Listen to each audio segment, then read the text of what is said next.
Hey, it's the Ray Rican, and today I'm gonna just uh, got a couple little things I want to talk about.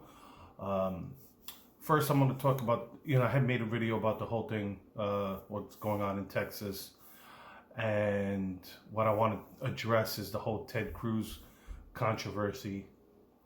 Put that in quotes because to me, I think it's just the optics was bad. That's about it. I don't think. I think basically what was going on.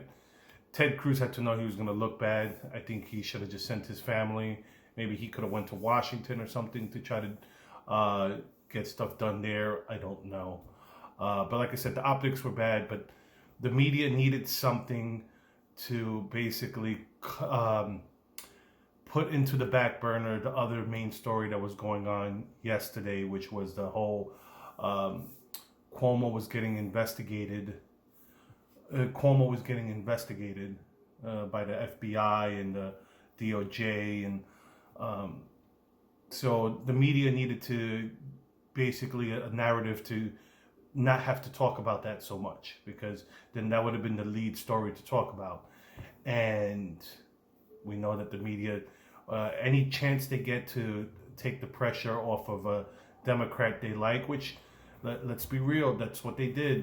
They loved having Cuomo to be the anti-Trump, and so that's that's what happened with Cruz. They basically they used his story, and what I think is really disgusting. I think Ted Cruz, I think he will learn that some of his friends, and I will say that with quotation marks, played him dirty. They gave they gave the text messages as a group text messages to the New York Times, which is disgusting. It's like that; those aren't your friends. I got messages that I sent with my friends. I would hope that I would hope that the friends I have, that anything I say on message, if I ever became famous, would stay between us. But there'd be only a handful of people I would trust to not say that stuff anyway. It, like I said, they had to change the narrative, and that's what happened. And even then, even with the whole everything going on with Cuomo, they will still but Trump. But Trump's not president no more. Cuomo is still governor, and basically what's going on is he's threatened people. He hid numbers. Didn't want to use Trump's help when, just because he didn't want to give Trump credit. And it's blowing up in his face, and it is what it is. So what I wanted to talk about also was how what's going on here with this divide. The media is making it worse. The media is fueling this because the media pretends to be objective when they're not. Like I said, the bigger story should have been what Cuomo did, but they had to run with the Cruz story to put cover. And I had a relative of mine, when I shared something, basically said, oh, but we're getting it equal here in Florida. And I'm like, hear what you're saying. You're getting a story of a man who planned a little vacation with his family because there's no power, there's nothing much he could do, versus a head of state, because that's what a governor is, the head of state, who threatened politicians to, in his own party, to toe his line, who hid numbers, who manipulated numbers, all so like that he wouldn't get investigated under the previous administration, because he knew that the previous administration would go harder after him than what a Biden administration would do. Because even though people say that those bodies are independent, but we know that's not true. Because that's why Trump got rid of. Every president gets rid of those appointees that were appointed by the previous administration. Same thing that Biden did, getting rid of the Trump stuff, except for the people covering, trying to investigate his son, because he knows if he changes that, that's obstruction of justice, and then he could get impeached. So, this, like I said, the media is causing this division. They act like they're objective news, and they're not. I mean, that's why CNN has told Chris Cuomo. There you go. I was gonna say Fredo, but just in case if people don't know his nickname, that Chris Cuomo cannot cover Andrew Cuomo, which should have been the case from the beginning, but they allowed the Cuomo brothers to have the Cuomo Hour, which made him more popular. And like I said, so this is the what's causing the division. If you have a media that's saying they're objective and they're just reporting the facts, but they spin, as much as CNN, especially CNN, are attacking Fox News as the spin people for the Republican Party, the spin people for Trump. Guess what, CNN? You guys do the same thing for the Democratic Party. So do the other. That's the whole problem. There is no, like I said, you could go through the donations. If you go through the donations for every media company, and even Fox News has more people who donate Democrat than the rest of the media has of the media who donates to Republicans. Guarantee you. And so that's where the divide lies right there. So, this division is fueling ratings for both sides.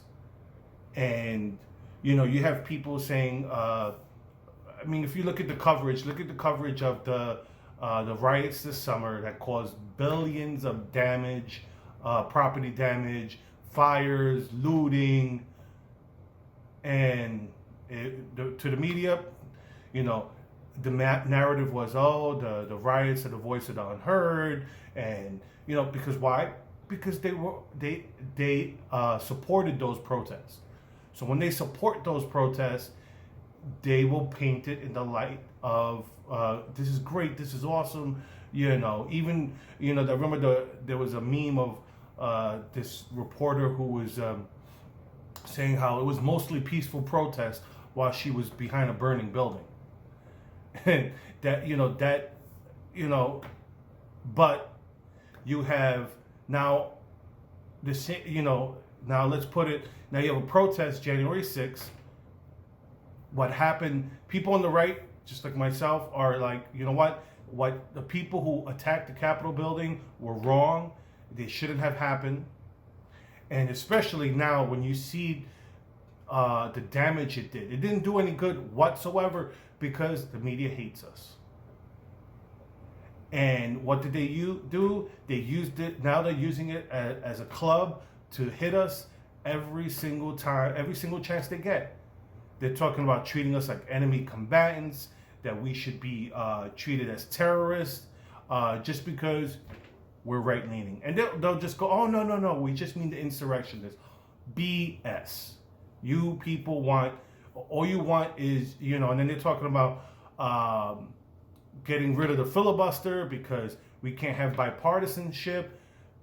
Do you not see what happened getting rid of the judicial filibuster and what that did?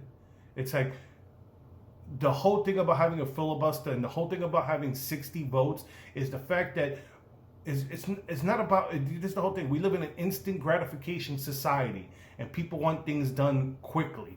That's not what the Senate's supposed to be. The Senate is supposed to be, you don't do things instantly. It's supposed to, the reason we're supposed to have 60 votes is so like that the minority party cannot get run over. And it's supposed to be to forge compromise.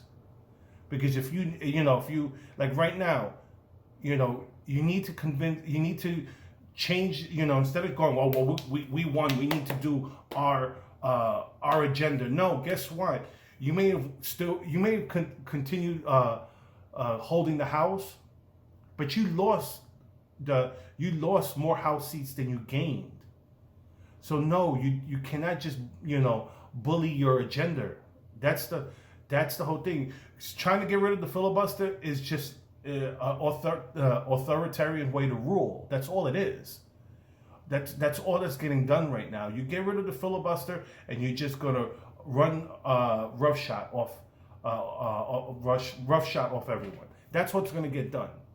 What you're gonna do is it's not gonna foster bipartisanship. It's gonna foster anger. And then what's gonna happen is you're gonna get 2022. You're gonna lose the Senate. You're gonna lose the House. Then in 2024, you're gonna lose the presidency. And guess what? You guys got rid of the filibuster, and now it's going to bite you guys in the butt. That's what's going to happen. And then all it's going to do is create that cycle of anger all over again. And who wants that? Let's keep, our system is not perfect, but it's good. It's still a good system. We just have to be able to compromise. We have to be able to go, okay, you know what? We don't agree on this. Let's pass the stuff we agree on. And it doesn't happen anymore. It's like, let's let the president pass executive orders. The new president comes in, cancels the other president's executive orders. And no, that's not the way we should be running our government. It's inefficient, and either way, one way or another, it's going to push us. Either it's going to push us to a civil war, or it's going to push us to an authoritarian state, one way or the other, depending on which side decides to go, F the other side.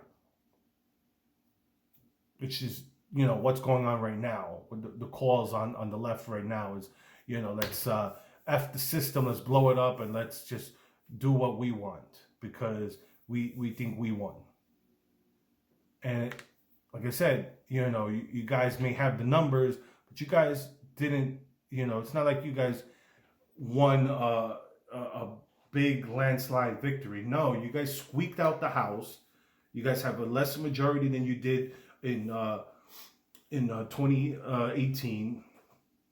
And like I said, you're poised to lose it in 2022 if you keep with this, because people saw what happened. You guys totally whiffed on what you guys said you're going to do. You guys said you're going to do moderate policy, and you guys went for impeachment instead of working with Trump.